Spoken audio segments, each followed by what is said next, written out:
Hello, everyone. I hope you're having a good evening. Thanks so much for joining me. I pre-recorded my presentation because my children go to sleep around 8 p.m. and it can be a little bit crazy around here. So I'd like to share with you a little bit about my research, and the title of my research paper is called "We Are All Holocaust Victims: The Theological Implications of the Exploitation of the Nazi Holocaust and a Consideration of the Uniqueness of Suffering." So according to Norman Finkelstein in his work, The Holocaust Industry, Reflections on the Exploitation of Jewish Suffering, the Holocaust has proven to be an indispensable ideological weapon. In the post-World War II environment, the memory of the Nazi Holocaust barely figured into the mainstream American mind. There were myriad of reasons that led to the silence around such a shocking event, tied to conformist policies, concern with U.S. sovereignty, political allegiances, the Red Scare, and the formation of the State of Israel in 1948. And I will touch on all of this in this paper. So dissent and critique of Germany and America was seen as being too close to leftist identities, which were fiercely persecuted during the McCarthy era. From World War II to the 1960s, very few studies, books, and scholarly articles were published on the Nazi Holocaust.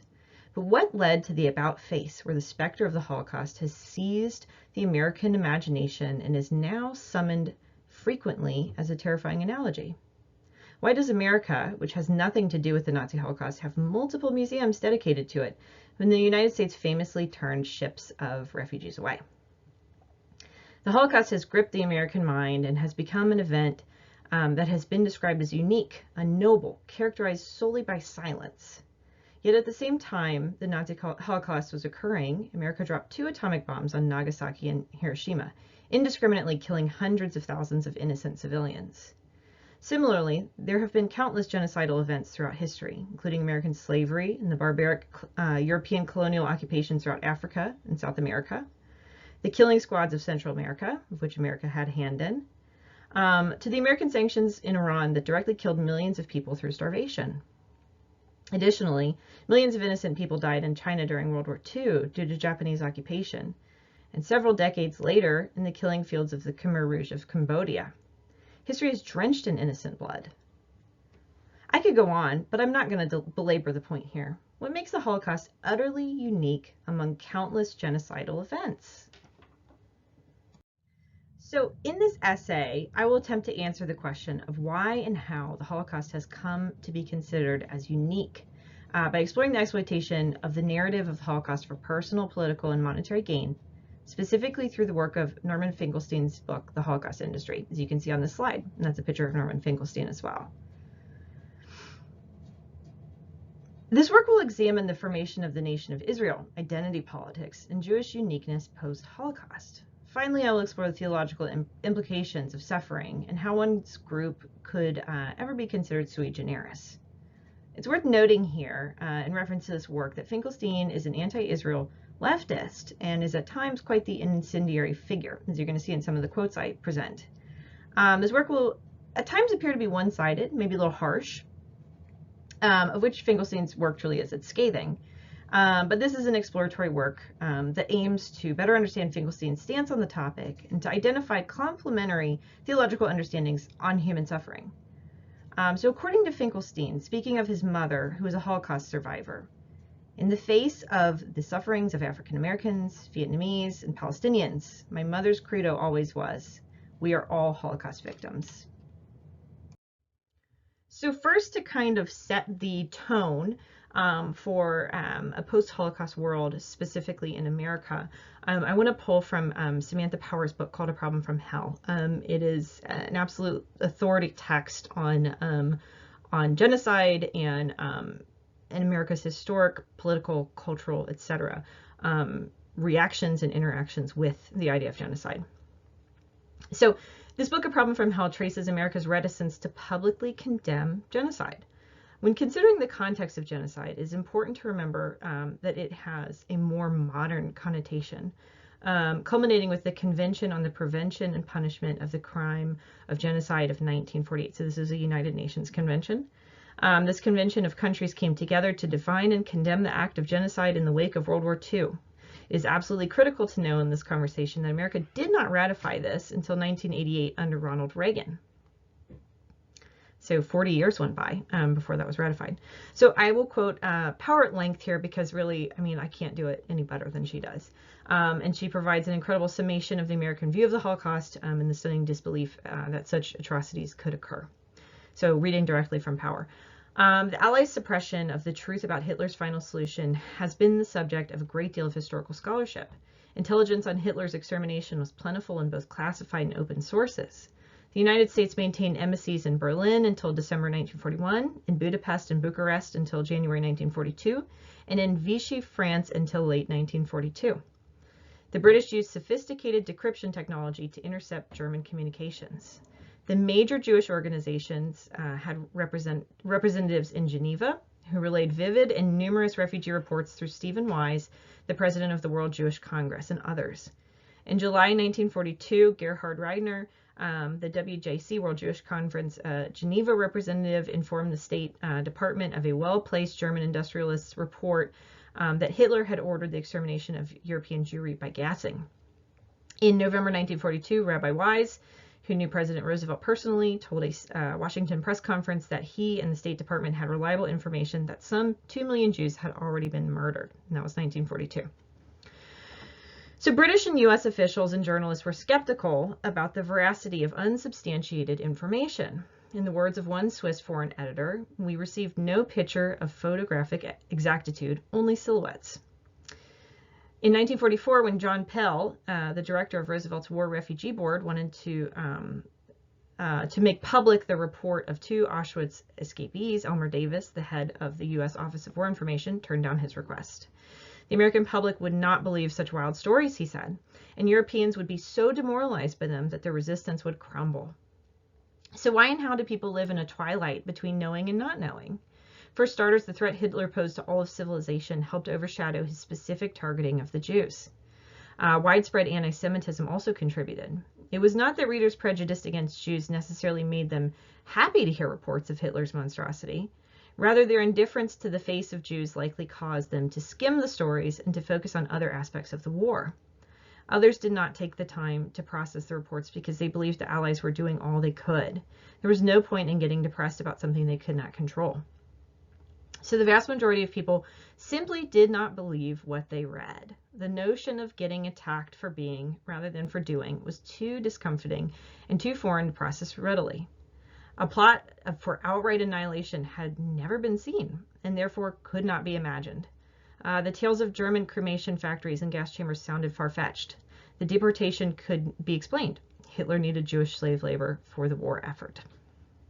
And she goes on from there at length. So again, this is just a slide that talks a bit about the Genocide Convention. So as you can see, they put parameters around what would constitute genocide.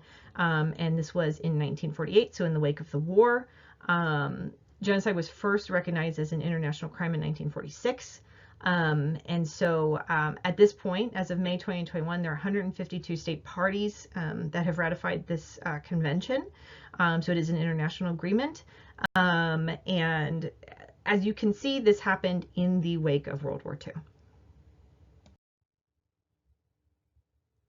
So now we're going to shift gears a little bit, and we're going to talk about mainstream American Jews post-World War II and the formation of Israel.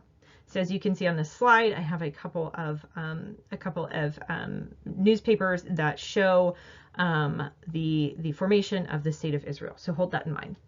So according to Finkelstein, through its deployment, speaking of the Holocaust as an ideological entity that has been weaponized and monetized rather than the historical event of the Nazi Holocaust, one of the world's most formidable military powers with a horrendous human rights record has cast itself as a victim state.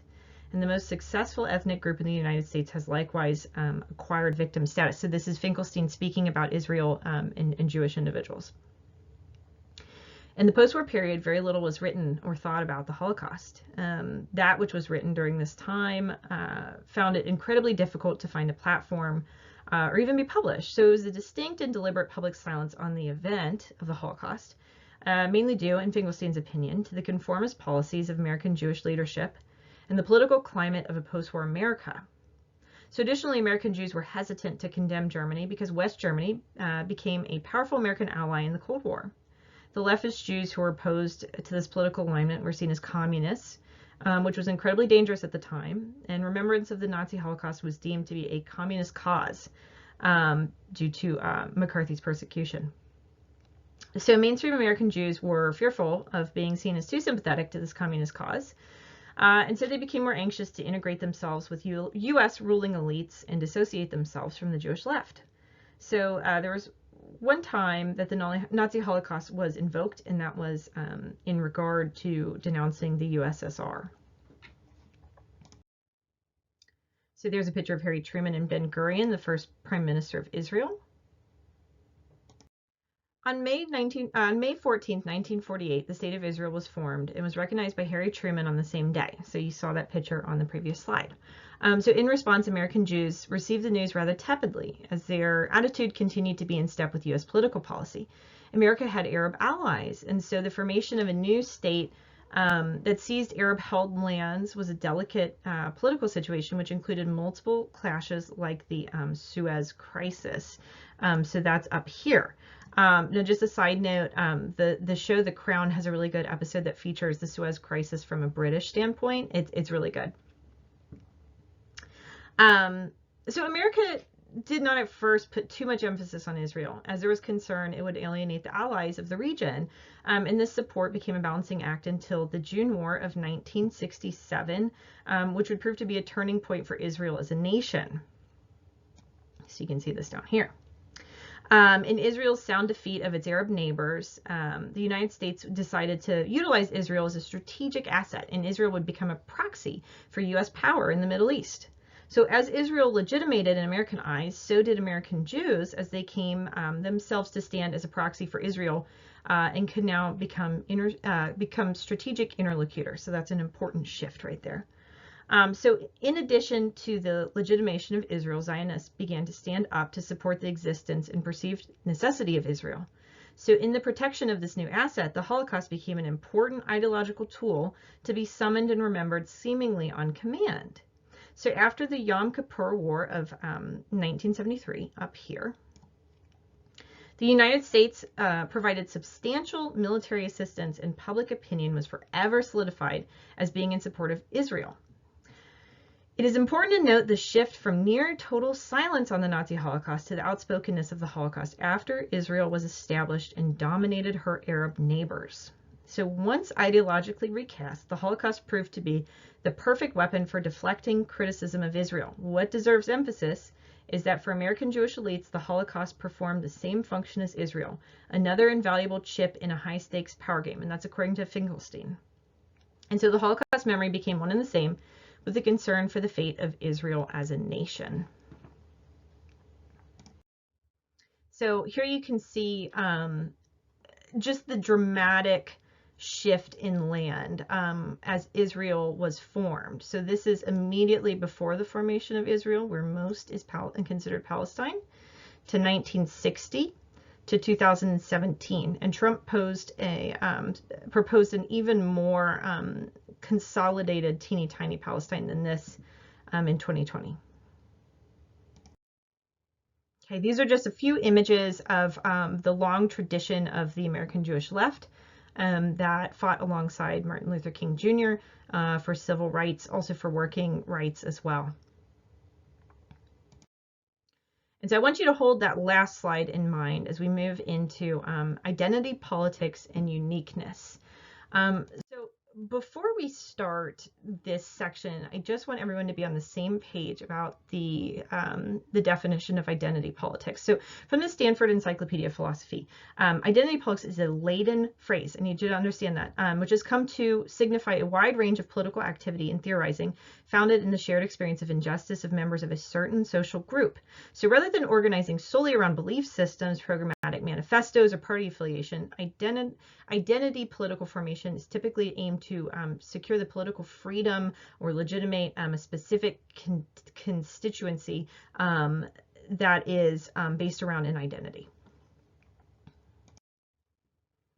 So according to Finkelstein, the Holocaust was the negative version of American Jews' vaunted worldly success. It served to validate Jewish chosenness. So in addition to American Jews' lockstep turn to the right with the American policy, there was also an inward turn. So while Jews were found, while they once found solidarity among American blacks in their struggle for civil rights, they began to push large sums of money towards solely Jewish concerns. So there was a consolidation and a movement. One of these concerns was, of course, the Holocaust as an ideological tool. So the use of the Holocaust became a way to delegitimize criticism of Jews, and with it raised the belief of a pathological, mythic hatred of Jews, nay, anti-Semitism. So according to Finkelstein here, the Holocaust dogma of eternal Gentile hatred also validates the complementary Holocaust dogma of uniqueness. So if the Holocaust marked the climax of a millennial Gentile hatred for the Jews, the persecution of non-Jews in the Holocaust was merely accidental, and the persecution of non-Jews in history is merely episodic. So in contrast, according to Dr. Walker, in his book Elie Wiesel, A Challenge to Theology, Auschwitz is an ontological event where the Holocaust becomes a parallel time in the beginning of God, and the word God as the antecedent of all language was set in motion. Again, the Holocaust is explained as sui generis, world-changing. Richard Rubinstein even had the audacity to declare that God died at Auschwitz. So according to Finkelstein, two central dogmas underpin the Holocaust framework. The Holocaust marks a categorically unique historical event, number one. Number two, the Holocaust marks the climax of an irrational, eternal Gentile hatred of the Jews. To identify the suffering of one group above all others as sui generis denotes chosenness, that which permeates all of Jewish history. So according to Finkelstein once more, if the Holocaust is unprecedented in history, it must stand above and hence cannot be grasped by history. The Holocaust is unique because it is inexplicable, and it is inexplicable because it is unique. But why is it a unique event? In Finkelstein's mind, this question has created an unending loop. Offering a counterpoint, Emil Fackenheim, who you can see on this slide, argued that Jewish survival, specifically through the formation of the nation of Israel, denied Hitler a posthumous victory. Fackenheim held that the formation of Israel prevented Jews from vanishing from history. So according to Fackenheim, the Auschwitz praxis was based on a new principle. For one portion of mankind, existence itself is a crime, punishable by humiliation, torture, and death. And the new world produced by this praxis included two kinds of inhabitants. So those who were given the punishment and those who administered it. This understanding again speaks to the belief in a pathological hatred of Jewish people that has existed time immemorial and brought to a head specifically through Auschwitz. Elie Wiesel offers a similar sentiment, saying that to compare the Holocaust with the sufferings of others constitutes a total betrayal of Jewish history, and that's from Finkelstein. This again speaks to the resolutely unique experience of the Jews in the Holocaust. And with this comes the slippery slope of demanding the right to be considered chosen and to use whatever is necessary to ensure Jewish survival. Think of Israel. According to Finkelstein, the claim of Holocaust uniqueness is a claim of Jewish uniqueness, not the suffering of Jews, but that Jews suffered is what made the Holocaust unique, or the Holocaust is special because Jews are special. And that's from Finkelstein. So we're going to shift gears here, and we're going to talk about theological implications of suffering, the death of God, and radical hope. So I want to hold on to this last idea of uniqueness in the Holocaust and make a critical turn in this essay to focus on the theological implications of uniqueness in suffering. So I'll attempt to understand a systematic theology for suffering and also the historic implications of chosenness in Judaism. For Rubinstein, the fact of Auschwitz was so world-shattering that he wrote, "If I believe in God as the omnipotent author of the historical drama and Israel as his chosen people, I had to accept Dean Gruber's conclusion that it was God's will that Hitler committed 6 million Jews to slaughter. I could not possibly believe in such a God, nor could I believe in Israel as the chosen people of God after Auschwitz." And that's from Dr. Walker's book. Rubinstein felt so strongly about the existence of the Holocaust that history could be separated into two parts, pre and post Auschwitz, and thus God is dead. The notion of the uniqueness of the Holocaust is entangled with the uniqueness of being Jewish. So I want to hold on to that thread and switch gears here a little bit and start talking about Christian atheism and a Jewish theological equivalent. So on this slide, you can see a couple different examples of death of God theology and the reckoning of the death of God after the Holocaust, so a world post-Holocaust. So the possibility that God is dying over and over again or is already dead is not new. Philosophers like Nietzsche and Sartre certainly had thoughts about a dying God and the absurdity of life. But in the 1960s came a distinct theological movement toward God's death. So through the Christian lens, this becomes Christian atheism, which is wholly a move toward the secular. Since humanism took root in the High Middle Ages, this isn't a bad thing. It's just an ushering in of reason via enlightenment. There has been a slow slide toward the secular world, one that prefers the individual, science, and reason above all else. In what world except the world where we worship the individual as God could God die? It's a shocking question. Paul Van Buren, a Death of God theologian, challenges, we cannot identify anything which will count for or against the truth of our statements concerning God. So through this lens, God cannot exist without empirical data, and compounded by Rubinstein's condemnation of God's complicity, God becomes evil. So Carl Jung asserts essentially the same thing in answer to Job. He goes on at length about the duality of God, and part of the duality of God is God's evilness. So taking it a step further, we could consider that Jesus was abandoned by God in the crucifixion, and therefore humanity has been abandoned by God as well. The theological gymnastics we do leave us with a terrifying idiot God or no God at all. Certainly by examining the horrors of history, one could assume there is no God to hear us whatsoever. So God's Funeral by A.N. Wilson begs a similar question. Does faith put humanity closer to objective reality, or is it our final fantasy? Is there a collective imagining of the good or only an individual dream? Stanley Hauerwas, in his study on human suffering via illness, writes, we are quite rightly not interested in the theoretical issue of suffering and evil. Rather, we are torn apart by what is happening to real people, those we know and love.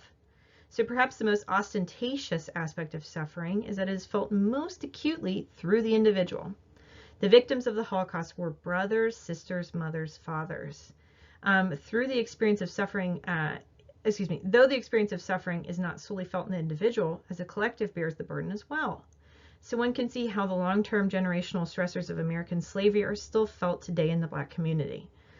And so one can see that there is still a tether that connects the greater Jewish community to the Holocaust as well. The act of suffering seems to be kept and held not only in the body at present, but in the DNA we pass on to our children. So for Jürgen Moltmann, suffering becomes the critical key to understanding God. It's important to know that Moltmann himself was a prisoner of war during World War II, which directly informed his theology for the rest of his life. In light of this, Moltmann saw a crisis in identity for the church and an apathetic God, all which led to a struggle for the identity of religion itself in the face of bourgeois identities and political theology. So how can one do theology after the Holocaust? For Moltmann and the crucified God, God is love, and a central aspect of love is suffering. Therefore, God suffers in solidarity with us because suffering has eternally been part of the human condition. So Jesus' crucifixion is the apotheosis of God's suffering with and on behalf of humanity. So God is solidarity in suffering, according to Moltmann. But is this a paltry answer to hold up to the reality of the horrors of the Nazi Holocaust? John Galvin observes that his quest for a suitable starting point, common to all human life and therefore accessible to all, leads him to concentrate on the universal experience of evil.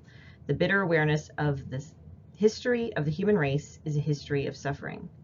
Similarly, for Edward Schillebeeckx, writing after the Holocaust, suffering was a fact of life that could be transformative in one's own life and renew empathy for others.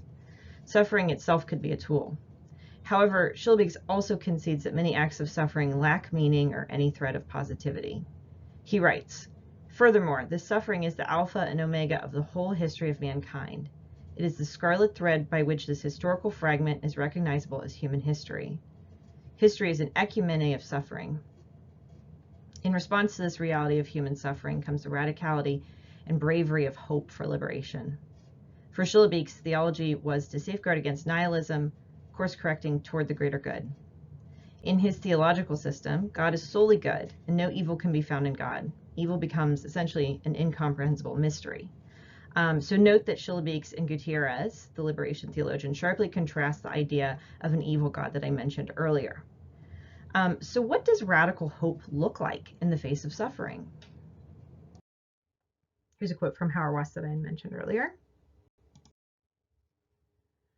So philosopher Jonathan Lear has something similar to say about hope. So radical hope anticipates a good for which those who have the hope as yet lack the appropriate concepts with which to understand it. So Jonathan Lear was writing about essentially a Native American tribe facing total extinction and losing their lineage. So Paul Tillich says something similar about grace in his sermon called You Are Accepted, which I encourage you to read as well. Moltmann becomes even more radical when he writes in Religion, Revolution, and the Future, and I quote, "When all hopes have died, there comes the wave of the future like a spirit of resurrection into the dead bones of Ezekiel 37, creating hope against hope." This radical hope becomes eschatological in nature. It is an assertion and a confidence in the realization of God's promise in solidarity and suffering. So radical hope preserves identity and memory in the face of nearly certain destruction. It is an assertion that I and we will remain.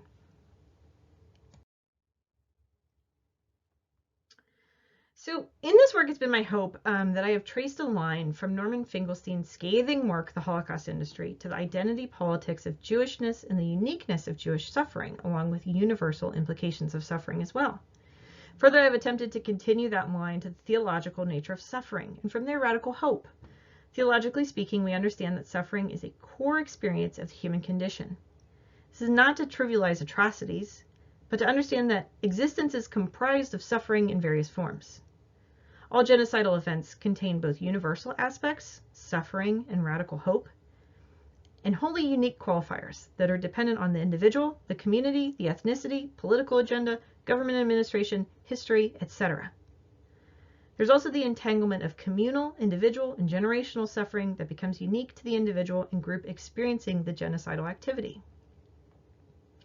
So in considering the nature of human history, Gustavo Gutierrez, a liberation theologian, writes in A Theology of Liberation, "There are not two histories, one profane and one sacred, juxtaposed or closely linked. Rather, there is one human destiny." Gutierrez argues that history, as it is now, is a thrust into the future. We learn from the past and aim not to repeat the atrocities of history. There is no profane world to speak of, and God is a God of liberation. And this harkens back to Dr. Walker's Listen in God. It would be deeply unfair to look at the world without prudent realism, to understand exactly where the injustice lies, and to work to change it. In this social realism, we must work to uncover both the unique and universal aspects of suffering. To deny that Jewish suffering in the Holocaust is unique is to deny reality. Yet to not understand that genocide has universal aspects is to belittle other victims of genocide. To understand the nature of suffering, as far as one can, is to accept that it must be both highly nuanced and universally applicable.